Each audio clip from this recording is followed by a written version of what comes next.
இப்போ நம்ம ஜூரிச் பக்கத்தில் இருக்க வித் அண்ட் வித்தவுட்ன்ற ஒரு கடைக்கு வந்திருக்கோம். ஆக்சுவலாக இது டர்க்கிஷ் கடை தானே இது, துர்க்கி. ஸோ அந்த மாதிரி ஒரு சவர்மா கடை. ஆக்சுவலாக இங்கே வந்து நம்ம சிக்கன் ஆர்டர் பண்ணியிருக்கோம். ஸோ அங்கே முன்னாடி மெனுஸ்லாம் என்ன இருந்துச்சு அப்படின்னு சொல்லிட்டு நான் உங்களுக்கு காமிச்சிருப்பேன். இது எப்படி இருக்குன்னு சொல்லிட்டு நம்ம ஆக்சுவலாக இட்டாலியில் பீஸா பார்க்கும்போது ட்ரை பண்ணோம். பட் இங்கே இதை ட்ரை பண்ணுறேன். ஆக்சுவலாக இது வந்து லெமன் டீ ப்ளஸ் வந்து நம்ம வந்து சிக்கன் டோனர் அப்படின்னு சொல்லிட்டு ஒன்று ஆர்டர் பண்ணியிருக்கோம். இங்கே நிறைய டிஃப்ரென்ஸ் இருக்குது. அங்கே பார்த்துருங்க, சிக்கன் பார்த்துருப்பீங்க, அப்புறமேட்டு பீஃப் ஆக்சுவலாக மாட்டுக்கறி இருந்துச்சு. நம்மளுக்கு அது செட் ஆகாது, அதனால் நம்ம சிக்கனுக்கே போயிட்டோம். அவங்களுக்கு காமிச்சிருப்பேன் எப்படி இருந்துச்சுன்னு. இதுதான் நம்ம இன்னைக்கு டின்னர். ஆக்சுவலாக என்னோட மூஞ்சியை பார்த்தா ரொம்ப டயர்டாக இருக்கும்.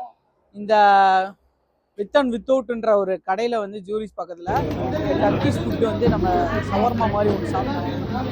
அவ்வளோ பெருசு உங்களுக்கு காமிச்சு சாப்பிட்ற வீடியோ எடுக்கல. சாப்பிட்டு டயர்டாயிருச்சு. ஆக்சுவலாக தூக்கம்